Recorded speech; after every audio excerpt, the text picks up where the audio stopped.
Welcome to MZBC, the podcast for November the 10th, 2021. Pastor Russell here, Mr. Mike. He's over here giving me a hard time, telling me that my microphone sounds louder than his microphone. And I'm just telling him he needs to sit closer to it. He says he sits I'm close, rubbing so. on it right now. If I rub on it, my whiskers you sound will really get good right there to me. my whiskers will get hung in the sock. Let me crank. I'll turn it up. I'm turning you up. Turn me up, man. You're up, man. Some people probably say turn him down. If you're like me, the biggest compliments and stuff you get are from like your mom, grandmother. I'm always getting compliments from my grandmother and mom saying, "Hey, you're doing a good job." Like, I was telling my mom that. tonight. I said, "Hillbilly," who I call, that's my stepdad, Mike. I always call him Hillbilly. Yeah. When we had the Lunsfords on, yeah, he texted me the next night. He said, "Man, y'all are having a good time." I was like, "He's watching." He's watching. You know that. I said, he's not watching all useless stuff on YouTube like we do. That was our most viewed, most interactions we had. People loved the Lunsfords. They had it going on. Know what they were doing any different than what we were doing, but they loved it, man. It's probably what I heard a guy say one time. Uh-huh. So you want to keep the bank happy. Keep the what happy? Keep the bank happy. Okay, yeah. It might have been what it was. But, yeah, so it's been it's been a good week. Not a lot going on this week. Crazy thing, we found a deer in the church parking lot today. A 3-point of that. Half of his antlers were missing, and he had went to be with Jesus. So that was a little feast. All deer go to feast. Heaven. Yeah, he was a feast. I did text one of our deacons and ask him, would anybody want this meat? Like, can you do anything with it? And he said, if it got hit by a car, which it probably did, is why it ended up on our property, then no. Get blood soaked. That's exactly what he said. Yep. I don't know stuff like that, but that's exactly what he said. You do now. I do now. He said that the blood would have got all in the meat, and it'll taste way too gamey. Mm-hmm. So, guess Hunter don't want no wild animals tasting gamey. You don't? No. I heard someone talking about recently. The reason I keep messing with this mic is because in my ear, I sound like I'm hollow. I feel like I'm in a. Well, turn the ear off. Well, if I don't listen to what I sound like, I'm scared it'll sound really jacked up. We need a sound tech. Just somebody that wants to come in here and do our sound. That'd be amazing. So me and you can just talk. But I heard someone say the other day about seafood. They're like, seafood is the only food that you'll order at a restaurant and you'll send back because it tastes too much like seafood. They're like, this fish tastes fishy. Can you take it back? Yeah. Have you ever had that experience where you get a fish and it just tastes fishy? No, because it's fish. Well, I agree with that. But I think now you can get some like conch or something, like it's like a snail. Well, I don't do snails. It can have a real earthy taste to it. The only kind of fish I like, I like a lot of different kind of fish, but I really like salmon, salmon, however people want to say it. We're in the South, so we say salmon. Say salmon. That's what it is, salmon. So I like that. I like shrimp. Shrimp? Yeah. That's shrimps. I like crawfish. That's the Cajun in me, you know. Shrimp. That's just it's baby lobster. Yeah. Crabs. I can do some crab. I don't do anything that's like clams or calamari. I've had calamari. Octopus chewy. Yeah. That's what gets me is the texture. Yeah, so I was like, just give me a rubber band. I'll chew on that. That's what it reminds you of. Yeah. I agree with that. Now, I've had it before and didn't know it. I was like, what is this? Mixed in with it's other like stuff. little baby squids like that. Yeah, no way. I mean, back in Jesus' day, though, man, they probably ate anything that was moving that came out of the water. I mean, they ate a lot of fish. They were fishing and throwing those nets. And they like fish and bread. They did like fish and bread. And wine. Wine. I was telling you about that show, The Chosen. Yes. And so I was watching a little bit of that earlier before I came over here, and it was on the episode where Jesus turns water into wine. So that was pretty interesting. Did the party grow when he done that? He hasn't done it yet. But I know that's what's about to happen. But he No, that's where hasn't it's done at. it. Yeah, that's where they're at in the show. But I love it because they say this prayer right before they drink the wine, like, God, thank you for doing something to these grapes and something. You know, I'm like, that's a great prayer. Like, I didn't know you could. I think I like the way they think he back said in be the day. thankful. I'll say that. Huh? He said be thankful. He did say be Because thankful. Paul talks about why are you worried about what they're eating? Because why are you concerned about what he's drinking when you thank God for all of it? Uh-huh.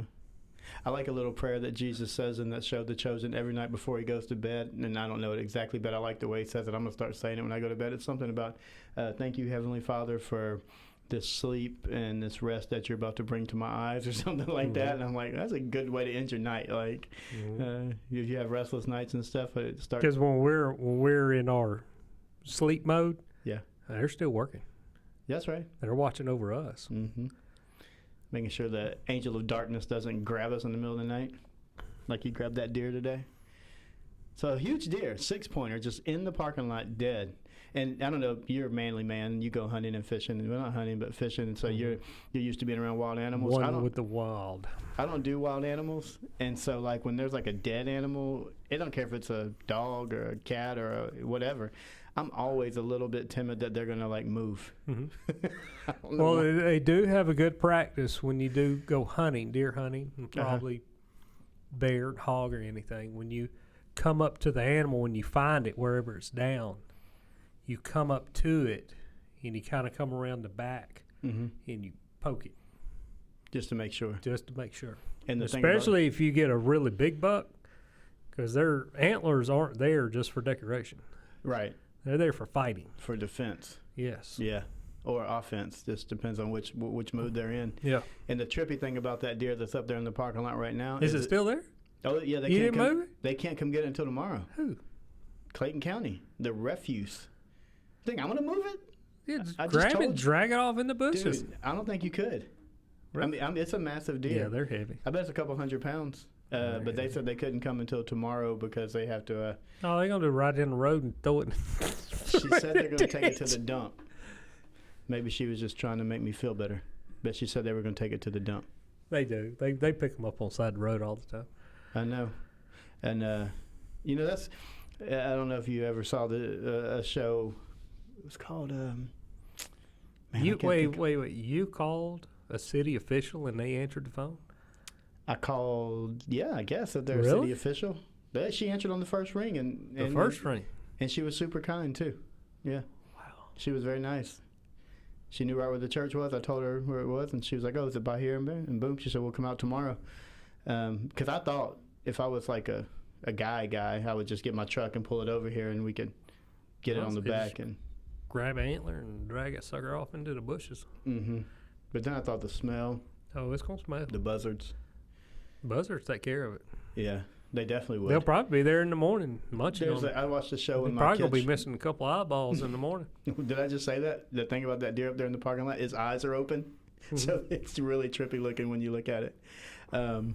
It's like you can stand anywhere and he's always looking. That's exactly right. I told Miss Connie we were up there earlier.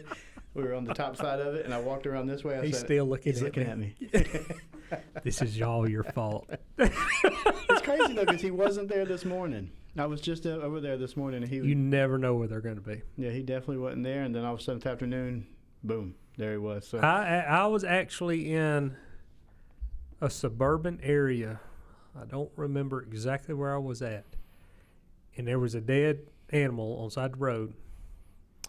And there was a coyote over eating it. Mm. And I'm in a suburban area. Yummy.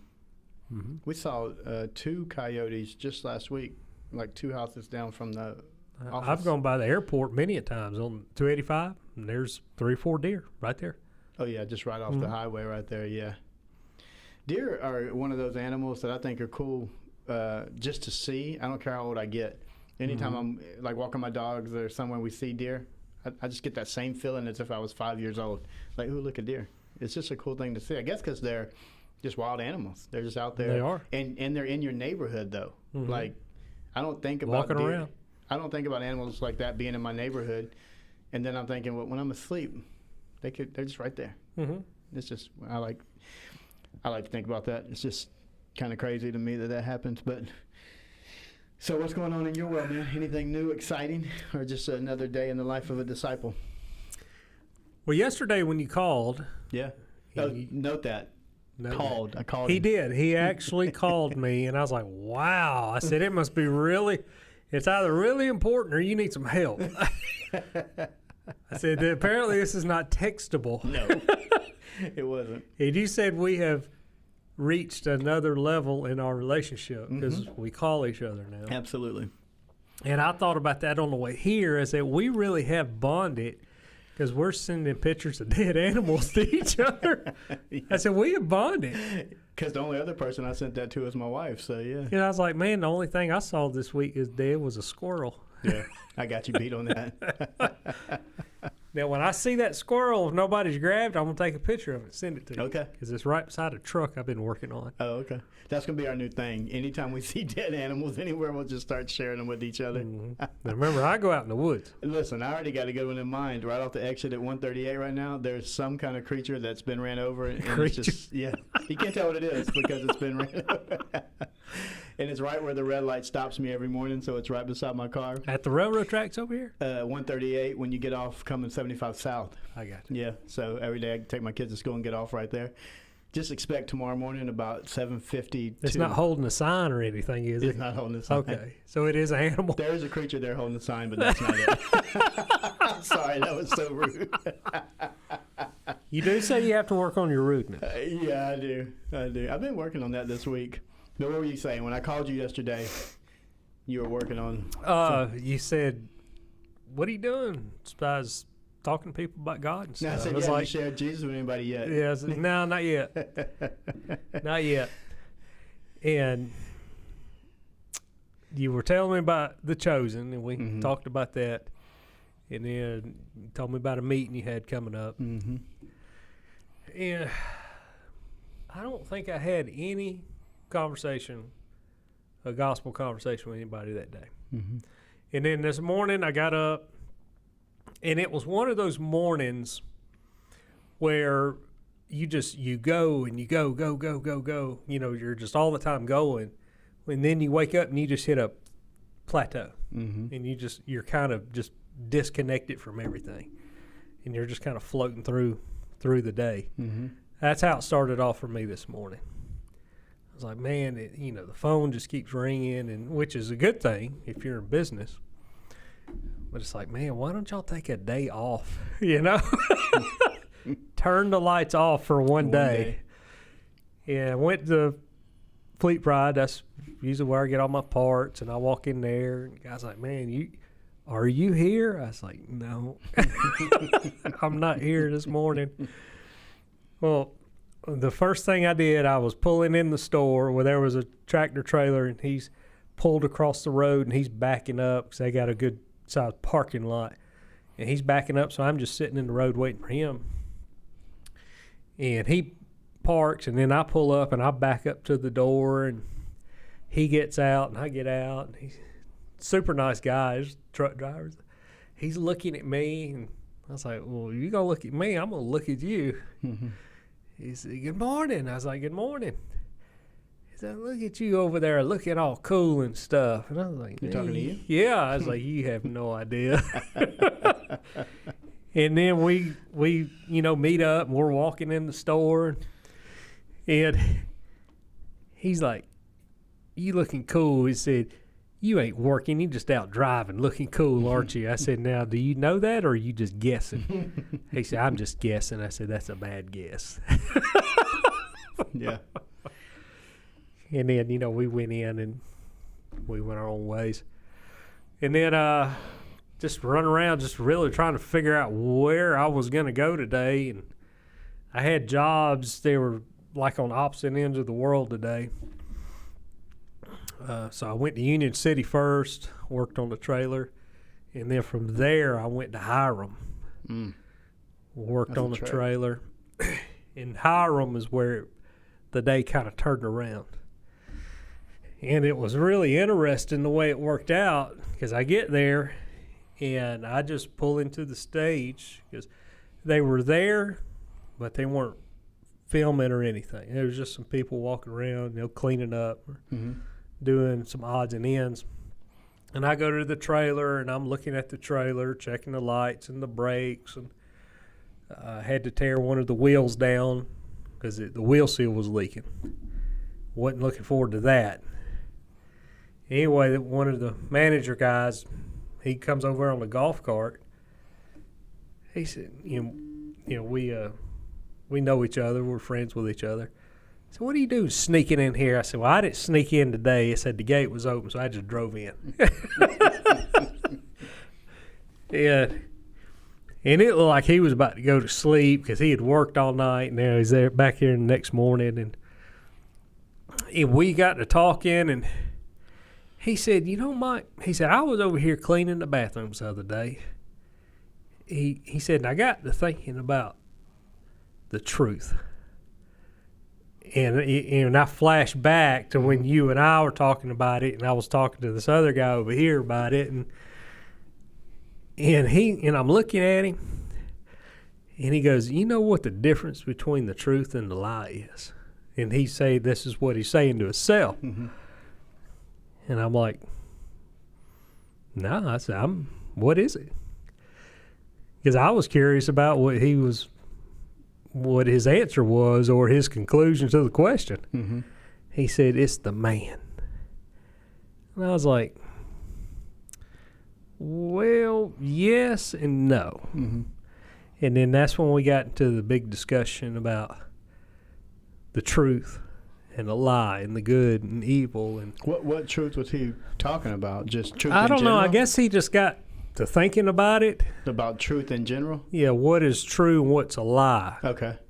I guess just in general talking when a person tells you something, what makes it truth and what makes it lie. And he goes, it's the person. And I was like, well, I said, you could see it that way. I said, but this is the truth of the matter. Mm-hmm. And now I started from Genesis and to Pontius Pilate, and on down the line, and backed it up with the Bible. I said, it's all man-made. I said, but how do we know what is true? We've talked about all of it. Mm-hmm. I said, how do we know what's true and what's a lie if we got to have something to compare it to? Mm-hmm.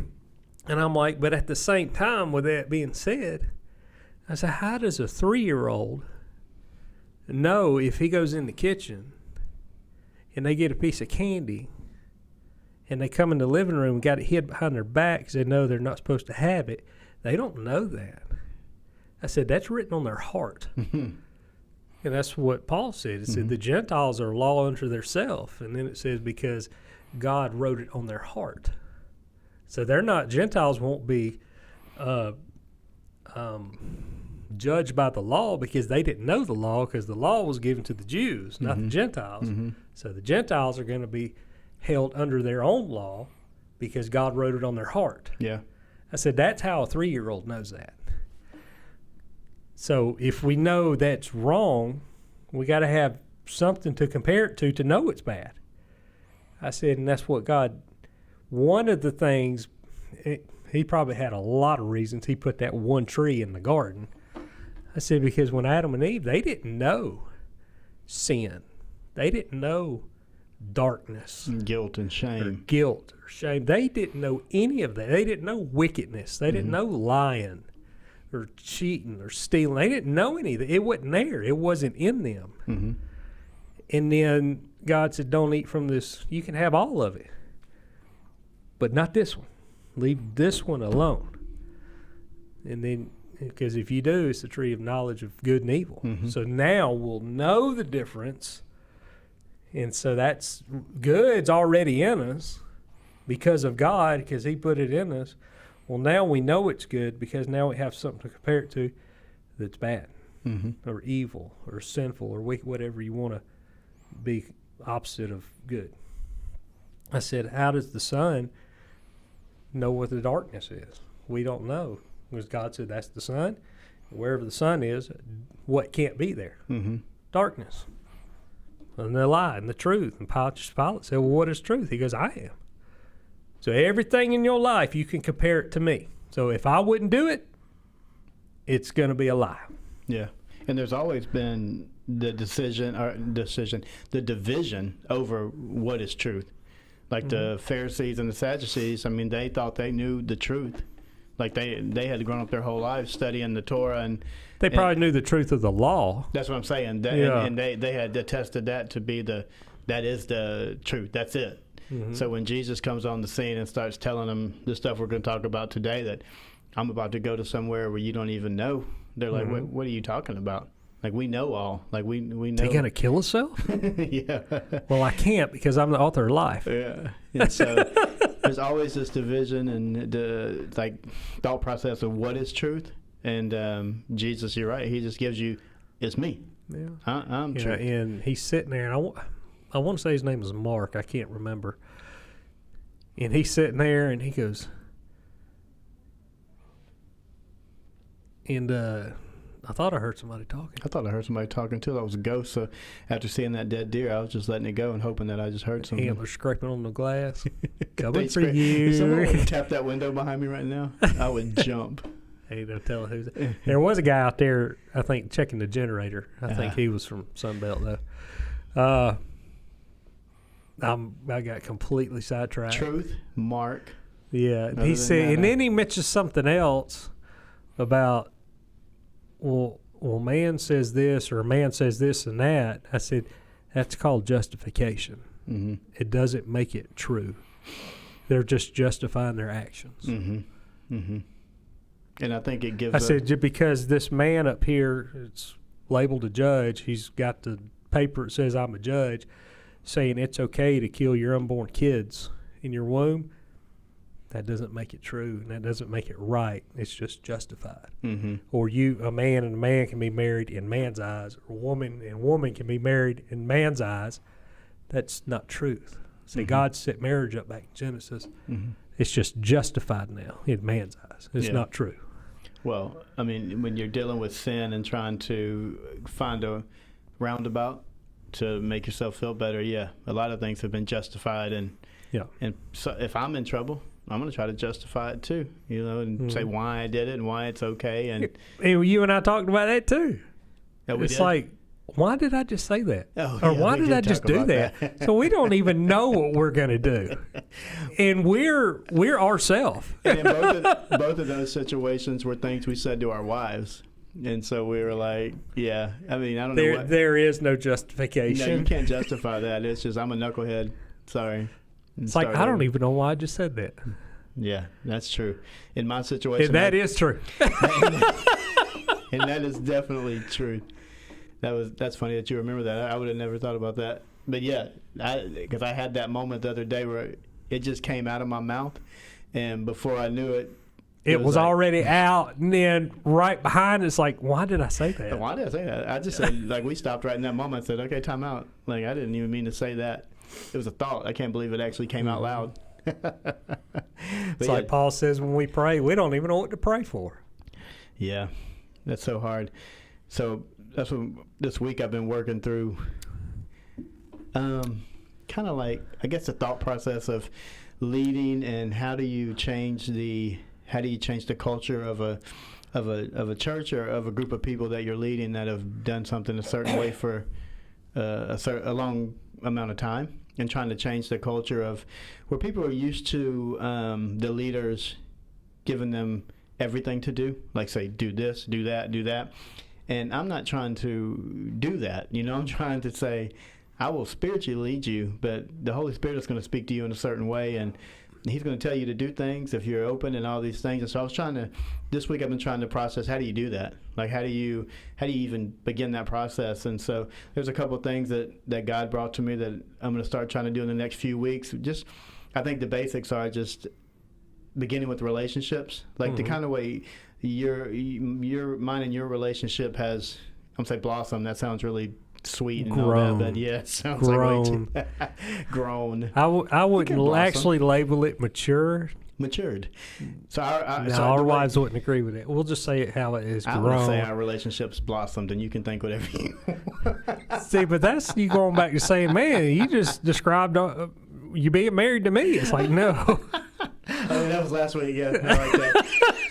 So yeah, we're not married, but I think that's how it happens. It begins on just having just regular everyday conversations, and people hear your heart, and people see where you're coming from, and then it begins to create a culture of people saying, okay, I get that. I get that it's more than just a Sunday morning listen to you preach. It's more than just a being in my life group on Sunday mornings, but it's throughout the week connecting with people, building those bonds. Because I think back in the day, I would say I was born in 1977, so my back in the day is different than other people's back in the day. But I would say like in the 80s, 90s, that family, the homogenetic communities where people were like together and went to school together and went to church together and worked at the same factories or companies or whatever together. So doing life together was a little easier. I think now we live in an area where people live, you live 30 minutes from the church or 25 minutes from the church, and I live 5. We have some people that live 45 minutes from the church, and some of us don't see each other all week until we see them on Sunday. So for it the takes hour. For 1 hour, and 40 minutes of that hour are me talking and them just sitting there. It's not even them being able to converse and do life together. And so that's where that big disconnect is, and that it's nice. It has its place, But I like the interaction. Yeah, that's where I kind of thrive. And so I think my point is, I think that is where the intentional effort throughout the week has to become like my focus. Others too, but especially as the pastor, as a leader, I have to like go out of my way to make sure I'm connecting with people throughout the week and not just on Sunday. You might have to start calling people. I know. Me and I've been talking about that. You're doing very well. You've called me yesterday out of the blue. I was like, uh-oh. I had 3. Are you broke down on the side of the road? I had 3 conversations yesterday on the telephone, and that's good for me. One of them was 47 minutes, and that's really good for me. And it wasn't a family member? No, not at all. So family members' conversations are usually short. Hey, what's up, bro? You want to go play golf on Saturday? All right, I'll make a tea time. Oh, me and my mom, we just talked for over an hour. You and your mom? Mm-hmm. Yeah, me and my mom will get on the phone. I usually call my mom, honestly, when we leave here on Wednesday nights. On my way home, I usually call her, and we'll chat about whatever you and I talked about and whatever's happening in life. And so my mom I talk to, my brother I'll talk to that lives in Dalton. Other than that, it's texting with my family. My sister and my other brother, it's like just text. But I'm trying to make more conscious effort. I'm realizing that text messaging is not the most intimate way to communicate with people. Mm-hmm. And if you're trying to get them to feel your heart, and I think when they hear your voice and can feel the heart behind it, it helps people see. So that's my new challenge for this week, is just trying to be intentional about that kind of stuff. And God has directed me to some things that have helped out tremendously with that. There's a book called The Trellis and the Vine. I don't know if you've ever heard of that book before. Mm-hmm. It's pretty good, though. I'll send you a link, but I've only read the first 3 chapters, and it's just been like right on point. Is it a digital book we can look at? I'm sure. Yeah, everything's digital. Do you digital. have the book? I have the actual book, but I don't have the digital book. Yeah, but it's just about the trellis. You know what a trellis is. And it's about, many times in the church, we focus so much on the trellis, building it, the foundation, the classes. What do they call it? A trellis? Trellis, like a, the white cross things that vines and stuff grow on, like a trellis, like you would have on your back. I had no idea. You didn't know that? Well, I call it lattice. Okay. Well, I think that's pretty close to the same, but isn't lattice like what goes around your house, like at the bottom, like? If you stick a vine next to it, a vine will grow on it too. So trellis. Anyways, trellis. The point is that a lot of times in church life and pastoring life, we focus so much on the trellis, on the foundation, on the church, on the buildings, on the maintenance, on that, and we forget to worry about the vine. And the vine is the vine is us. The vine is the people. It's the staying connected to Jesus and letting Him lead and guide us. And so that's where I've been this week. I've had good conversations and doing a lot of reading and studying. I mean, that's the life of a pastor, I guess. I mean, it's always studying and reading and trying to get my words and mind right, because I always want to my biggest thing is I want to make sure I'm leading well. You know what I mean? Mm-hmm. My heart is to have this church be super successful, and I don't care if we ever, like I said a couple of weeks back, it could be a 50-person church if we're all 50 people after Jesus' heart. Unified together. And so I'm always trying to do the best on that. And it's just a challenge. But God has God's mercy and grace keep working through that, because He keeps letting me experience like just super cool things. So I also had a thought about the church building today, because when I left one place in Hiram, headed to my second spot in Hiram, there's been some land, and there's been a sign there for years. It's future home of this church. And today I saw it, and they were actually grading it out there, getting it ready for a foundation. And it hit me. I was like, I wonder how many people go to a church building because of what the building looks like. They could care less about what's inside the building. Yeah. It's like, well, we go to this church, and they would always say a name with like dominance, Mount Zion. We go to Mount Zion Baptist Church. It's like, well, I know where I don't want to go. Yeah. They get so focused on like the location or what it looks like. And with that being said, the people that are active in church, like a pastor or life group leaders, or even some deacons, Sunday it's in America, we have set it aside for our church day. But the people that are involved in church, we get really wrapped up. It's like a work day. But at the same time, we've chosen to accept the call to work under Christ. So at the same time, we have to have, we got to be taught too. We have to read and we have to study. And that's why I listen to Billy Graham and the Unashamed. That's where I get mine from. And then going back and listen to some of your sermons. And so we have to be taught and learn also. It's hard because they say, as a pastor, as a leader, what you get out of the Bible and what you get from God shouldn't always be when you're preparing. And you're like, yeah, I get that. It's hard though, like to I guess it's not hard if you're making the effort, but you can let it become hard to your only study time and your only time alone with God is when you're preparing to talk to someone else. And so you're right. I'm trying to make that conscious effort to listen to different podcasts, different sermons on people. I love the, oh man, I just lost his name. It's Adrian something, but he's an old school preacher. If I said his last name, you'll know who it was, but he's kind of like Billy Graham. They can just break things down in such a way where you're like, man. And they have that deliverance. Yeah. They Adrian can deliver Rogers, it. that's his name. You can go find his app too. I think it's called like Love Worth Finding, maybe. It's an app. But it's really, really good, and I can just listen to him talk all day. I can listen to Dr. Stanley talk all day from First Baptist Atlanta. He's got that Georgia drawl, like that country. Did you say Andy or Charles? Not Andy, Charles. Yeah, Charles Stanley. Yeah. I can listen to him about 20 minutes. I was like, man, I'm ready for bed. Charles Stanley? Yeah. I mean, that's the voice he's got. The man is unbelievably intelligent, brilliant when it comes to the Bible. But he's just monotone, straight across the board. I just like the Georgia. I say Georgia, but it's really like a southern drawl that he has. It just entertains me partly, and then I'm also listening to the Bible, so I feel like that's good. And that's why I like to listen to somebody. Yeah. Like at night when I go to bed, I turn the Bible on, and it's reading the Bible to me. And that's good to do also. But at the same time, if you want to learn it, somebody has to tell you. And that's why I listen to Billy Graham and Unashamed, and especially if I'm out kayaking or wading, and I'm just by myself. One of those are on. Monday, I took Monday off, and I went kayaking by myself. And I had Unashamed playing the entire time. I didn't hear everything, but it was playing the whole time. So it's talking and teaching, and they're applying it to real life. Yeah. So we have to be taught and learn what we're teaching and learning. Yeah. So it's just a process, and I think I honestly feel like we're making progress in what we're trying to do here. Not because of me, obviously, but just in general. I think people are.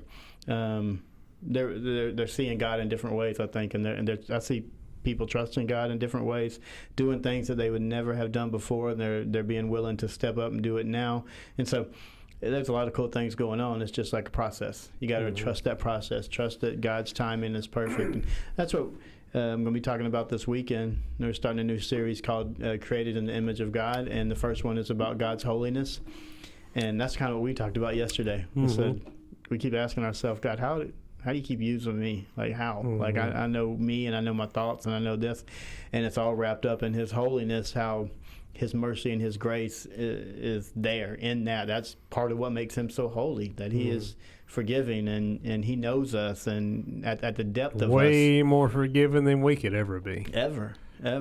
I love the scripture that says, Jesus, I mean, how many times should I forgive this guy? 7. He says, like, I'll tell you, you should forgive him 7,000 times. You just keep forgiving him, and you're like, man, that's not me. Without Jesus, that is not me. I'm not a forgiving person in general. I hold a grudge, but thank God for Jesus. So we'll get back on the Bible. I figure we never left. We didn't, but let's read the scripture. We stopped on verse 24 last week, where Jesus had told his boys, I'm not going to that festival y'all are going to. And then John 7. Then he sneaks in there. Yeah, John 7. He gets in there, and then before you know it, he's not only went to the festival, but he jumps up and he says he starts teaching.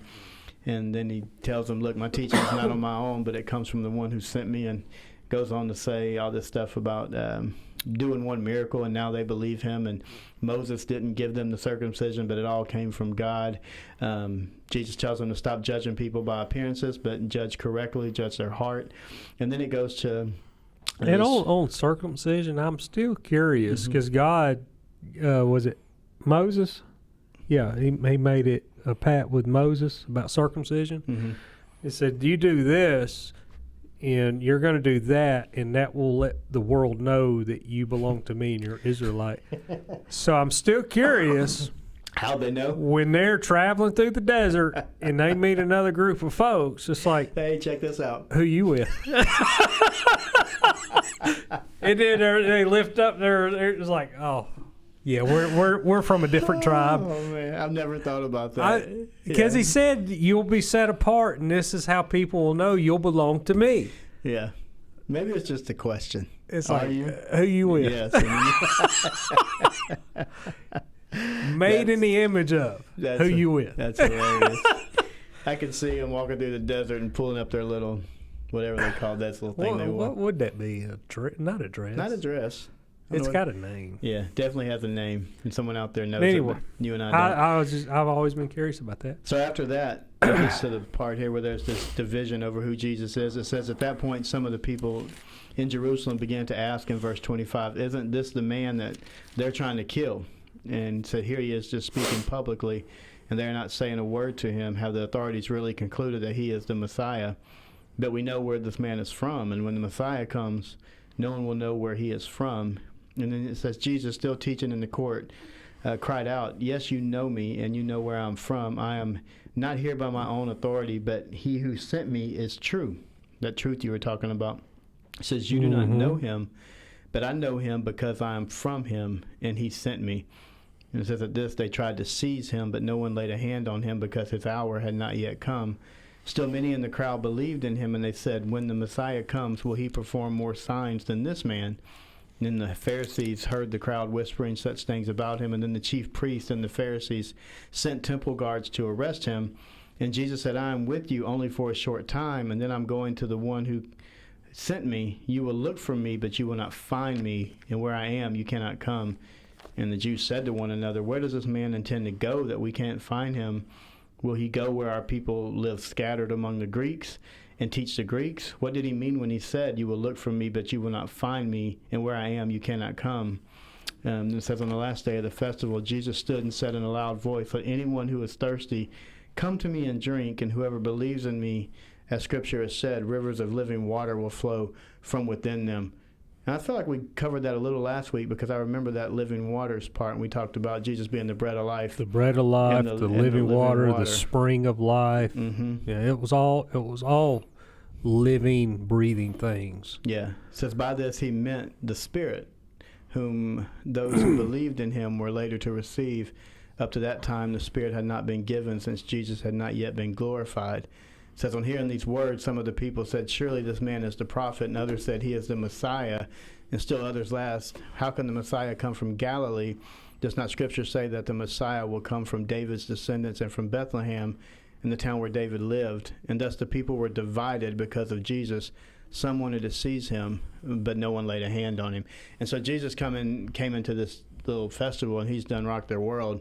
Like that truth you were talking about. Every time he shows up, I come to bring division. Yeah. And he's doing a good job of it. Absolutely.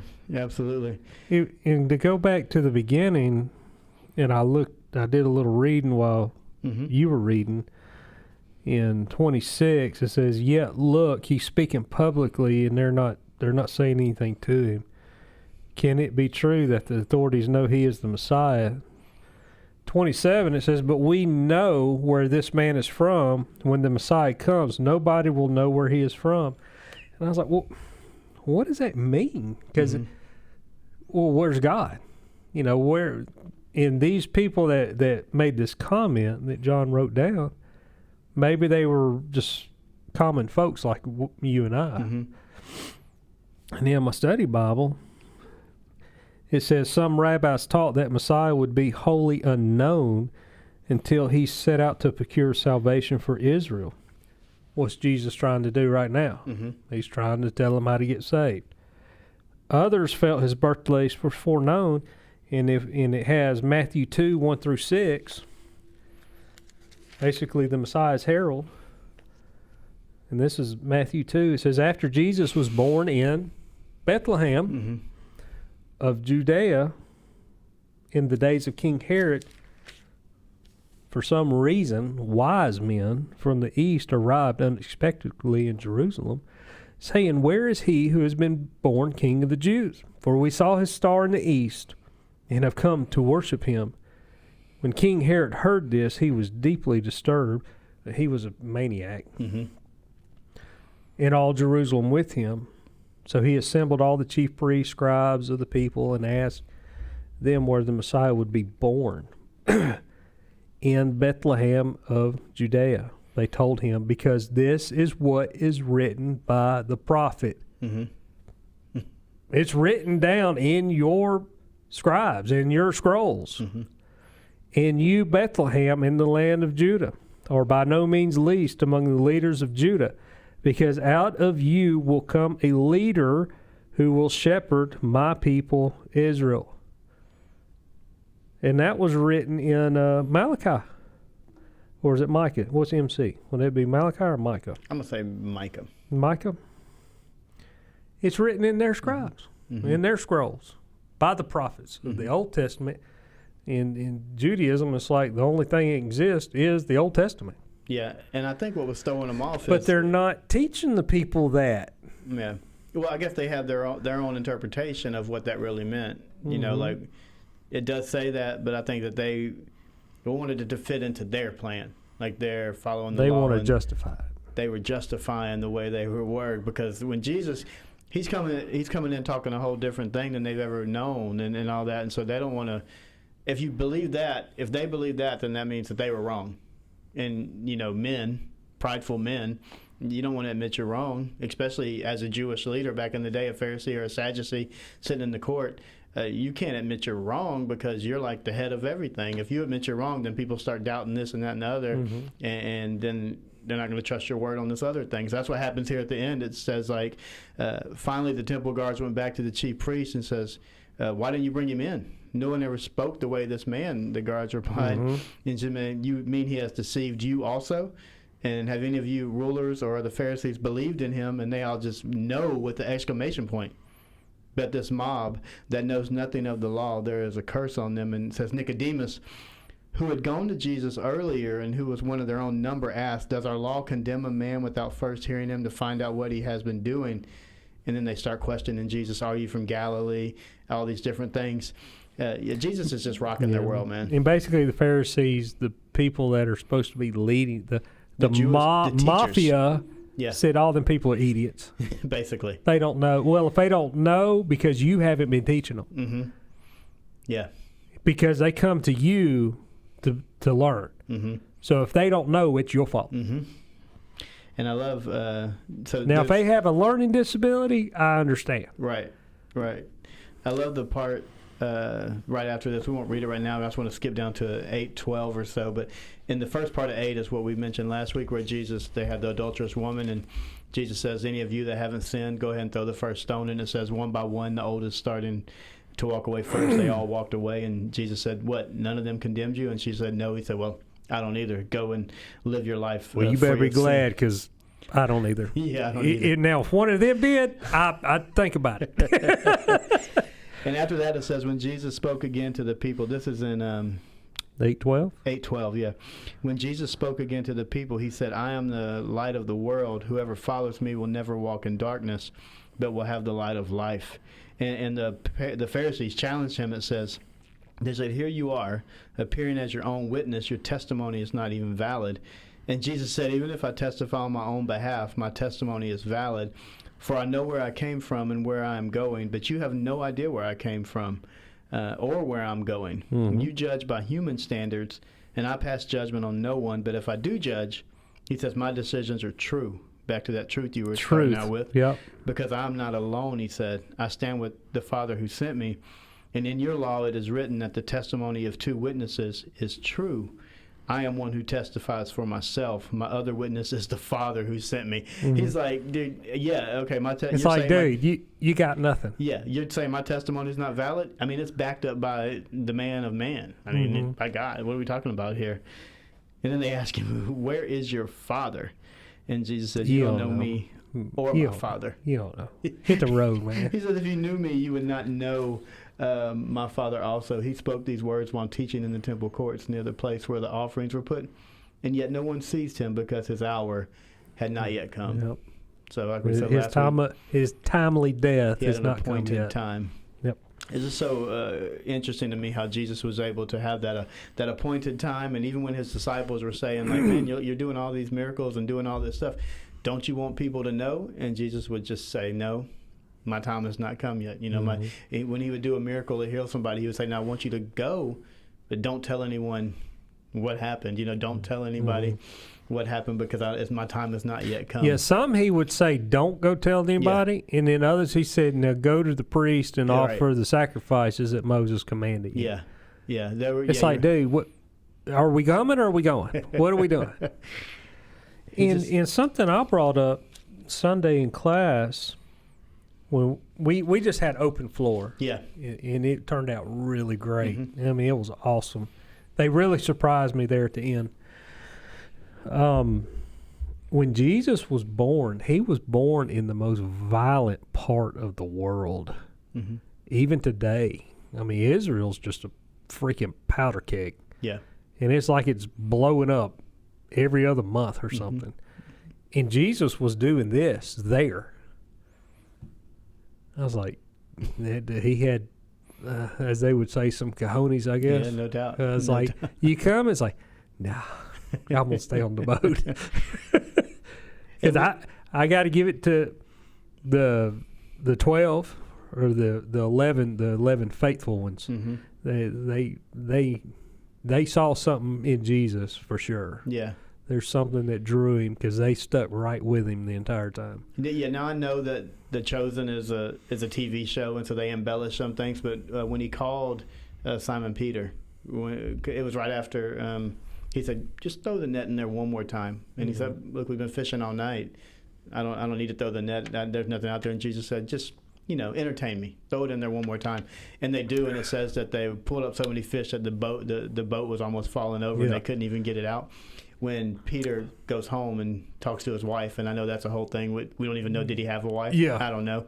Maybe. So he goes and he's telling his wife. Well, it said he had a mother-in-law, so you really can't get a mother-in-law unless you have a wife. Yeah, that's true. Well, true. But when you and I talked yesterday, you said that was one of the things that threw you off, right? That you weren't sure if he had a wife? It did, because it's not really elaborated in the Bible. Right. But I said I was open to it. And again, the people that produced it, I've heard their meetings and stuff. Yeah. A lot of it was through Unashamed. The guys were actually on there, and they seemed very, very confident in it. And they said during their production meetings. He said they would do stuff that production meetings in film industry does Wouldn't not typically do. They would pray, guide us. And so they would kind of not fill it in to make it a bigger story, but fill it in. It was kind of a prior life to being, because at first they were a disciple. They didn't become apostles until Jesus left. So they're like us. They're students when he shows up. Right. But they had a life prior to that. They were fishermen. Well, they weren't good all their life. Right. Right. And they showed like some. So of them. they probably just kind of filled in a little bit that you wouldn't normally think of. Well, what my point was that when he went back to tell his wife what had just happened when Jesus did that, and she said, "Well, why? What made you like feel?" And he said, "It's just something about him, like just the way he looked. There was just the way he looked at me. There was something about it that just I have to follow when he him." started flashing them $100 bills, I was like, "Yeah, I'm throwing it back in there." Come on, throw it in one more time. But a funny story about that. While I was working on that forklift yesterday, the guy that owns it come in, and we've worked together for years, so we just cut up with each other. And he goes, "You gonna fix that today?" I said, "Well, I'm looking at it now." And he come out his back pocket, and he had just this wad of not 100. It was cash, but it was probably a lot of ones because they do some other things. And I mean, it was a stack. He said, "You think I'd fix it?" I was like, "You can throw that whole stack of money at that forklift and it won't fix it." I said, "I'm going to have to fix that." Yeah. And he stuck it in his pocket, and he just looked at me and walked off. But I think what got me on that was you saying there was just something about Jesus that these people saw, that they felt the presence of God in him, and they knew something was up with him. Like they could just tell something was different, and so and I don't think it was more or less his stature. No, way look, because it said there was nothing about him that we should desire him. Yeah, and that's biblical. So there was something in him that come out that's like, there's something about that dude. I'm gonna follow this guy and see where this goes. Yeah. Like when I was talking to that guy in Hiram today, and we were talking about good and evil and light and darkness and true and a lie, and he said, "Mike, I like when you come out here, you just bring a peace." I was like, "Well, I didn't, I didn't say anything because I knew." I was like, "Well, I said that's a fruit of the Spirit in Galatians. You'll get that peace and that joy, and you can have it, and you're only getting it from me because He gave it to me. And apparently, you need it." And that's what we're called to do. I mean, as disciples, we're called to be the light in the darkness. I mean, He wants to show up. It's like, man, I'm glad that freaking tornado just showed up. Well, I'm gonna go hang out with him. He's always got a good, encouraging word to say. I'm gonna go talk to him. Yeah. So, I'm the light of the world. He says, "Whoever follows me will never walk in darkness, will have the light of life." And I think that's what we're pursuing after. We want everyone that we come in contact with, everyone that we interact with, to feel that light. We want people to say exactly that. I don't know what it is about you, but when you come here, there's just a peace in the place. It's like, I want that. It's like, you can have it. Well, what did you do? The same thing you can do. Accept Him. And I think there's so many people looking for that, and they want that. I don't know what scares people, if it's the concept that they have of church, and they think that it's a certain thing or whatever, and they're just scared of their lifestyle or changing in front of people. I don't know what it is, but I think if you can get people to see just a small glimpse of Jesus in you, changing your heart and thoughts and wants and all this stuff, then you can make that, what you seem as like a dramatic change, you can make that very easily, but it's getting people to see that. So you and I, we just have to be persistent with it and be we have to be morally pure. We have to be conscious about our words, the way we talk. Because I think we said yesterday when we talked on the phone, we're not out doing sinful stuff like, hanging out at strip clubs, going to bars, getting drunk, doing this and that and other. Yeah, we do all that at home. We do all that. We save that for the house bar. What we do, and I guess what I do and what you, it's in here. Like, you Yeah, know, because we know we are now. yeah, We like, know who we are. we think about, you know, that person. Jesus said, if you commit adultery in your mind, then basically you've committed adultery. Yeah, you've done it. And I told you yesterday, if that's true, then I've murdered a lot of people because I've thought about if you were just gone right now, life Like would if be I had better. a golf club right now. Yeah, absolutely. Take this 9-iron and just light you up. And so that's the struggle or the challenge. I won't say a struggle, but that is the challenge, is to continue to do that over and over and over again in your life, continuing to be the light in the darkness, even when the darkness seems to be overpowering the light, or the people that are in the darkness seem to be not even listening to any of the light you're talking about. You keep talking truth. You keep living truth. You don't get discouraged. You know, in the end, we win, and you just keep moving on. And in the end, God is glorified, and that's what it's all about. Yeah, and even depending on where you are, there was one job I went and did last week in Covington, and I mean, just the language was just awful. I mean, even from the females and the males, it's just, and I'm like, this is y'all's life. This is what is coming out of you, and if it's coming out of you, it's got to be going in. Absolutely. Because whatever goes in is going to come back out. And I'm like, what are y'all watching? What are y'all listening to? What kind of activities or hobbies? I mean, what are y'all doing? And I said, is this encouraging to you to sit around and just cuss and have the whatever conversations y'all talk about and whatnot? It's like, so this is terrible. And I would say no, because I know that But that in all that darkness down there, not literally darkness, but spiritual darkness, there's that dude, there's that mechanic guy, just doing his job, just taking it in. It's like, whew, I got to get out of here. And it's hard to get people to see that is part. Now, I'll go on record. I used to talk just like it. Of course, I did.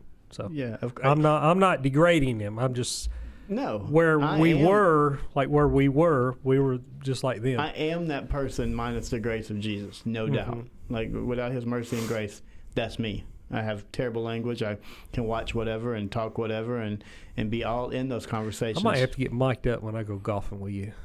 Hey, I'm gonna wear like a little wire. You would never catch me on a golf course. And we're going to be in here recording. I was like, hey, I recorded a conversation. I want to play it.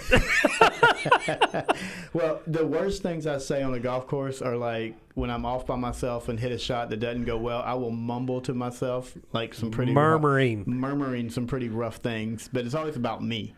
Like, you know, I'm calling myself names, anyways. But you're right. We can't escape us because we know us. Yeah, and I think part of it is trying to get people that are living in that darkness, that don't even know they're living in that darkness, to accept that. I mean, okay, I think the majority of people that live in that would say that their lives are a struggle, or that they're not to where they want to be in life, and you're just like, well, duh, let me tell you why, and kind of help you get to the place you are without coming across as holy rolling, like I've got it all together, but in a very real way that's like, look, without the mercy and grace of Jesus, I'm that. And so He changed the way I talked. He changed the way I think. He changed what I watch, what I listen to. He just changed me from the inside out, and I want you to experience that too. And so that's what the passion is inside of us. Yeah, and we're all searching, and everything that we're searching for is right here in this book, and He tells us exactly where to get it. Right. But we don't want to do that. We're stubborn and we're hard-headed, and then we listen to lies and deceptive talk. It's like, well, if you go over here and do this, you can have a happiness. We want the quick fix, and it's not, nothing about Jesus is quick. Yeah, I just want to be happy. It's like, well, if you want to be happy, you keep living in the world, because happiness isn't in the Bible.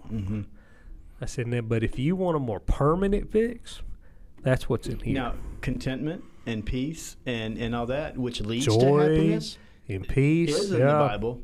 and that'll get you there. But you being happy is not of the utmost importance to God. You surrendering your heart and life to Him, and He'll give you the the most important thing I would believe to God in Christ is your soul. Absolutely. That's why they come down here. It was all for us.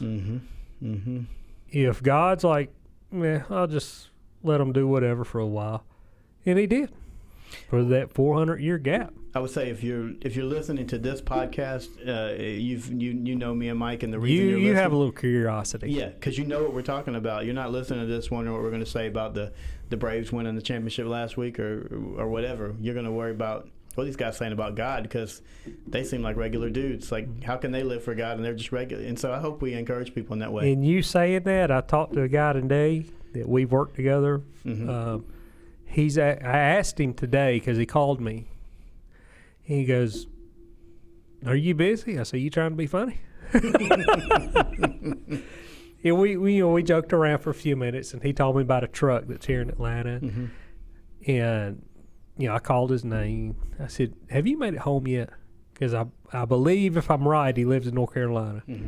It might be south, but I think it's North Carolina. Forgive me about that if I got that wrong. I said, "Have you made it home yet?"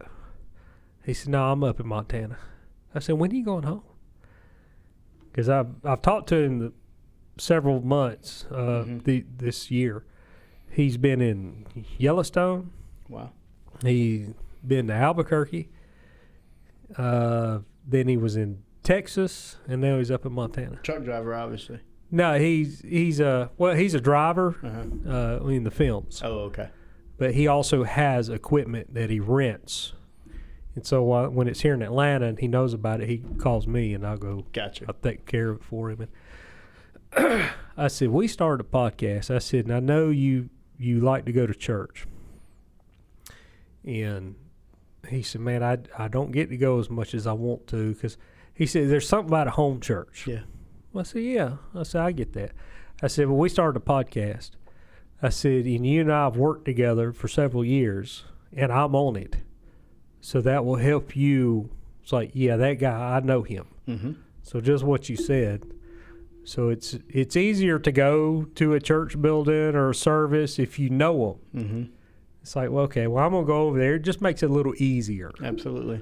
And so hopefully that's what we're doing through this, is bringing people the understanding that, man, these dudes are just regular guys trying to live for Jesus. I can do that too. And that's the point of this whole thing. And so we hope that's what we're accomplishing through this. We appreciate you guys listening. I don't care if we have 5 listeners or 1,000 listeners. If it makes an impact on those 5, then it's all about we're just called to be obedient. One. So Jesus said, I don't do anything on my own accord. I don't do any of this teaching on my own. Everything I do is from the one who sent me. And I would say that everything we talk about is from the one who sent us. We're not talking about any strategies or theories that we have.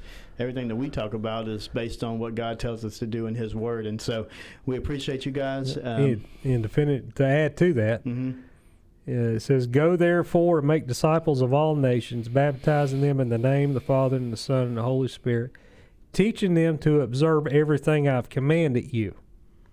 He didn't say go out there and save them. He said just go out there and tell them.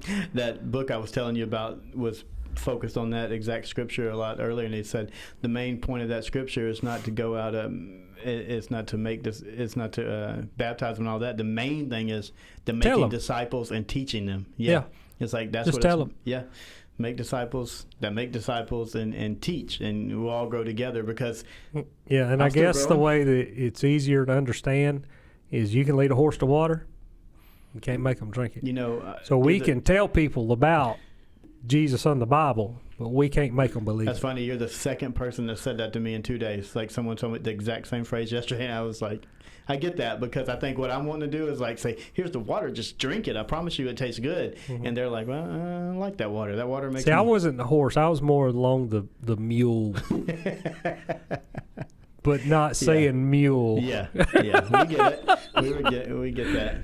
We'll say donkey. Kicking the whole way and well, we'll put a bow on it right there for this week, but we appreciate you guys. Like, subscribe, share with your friends. If you got any topics you want Mike and I to cover, feel free to send them to us, and we'll do our best. But until then, you guys be good. Have a good week. Have a good week. Have a I don't good know how to week. wrap it up, but we appreciate you. God bless.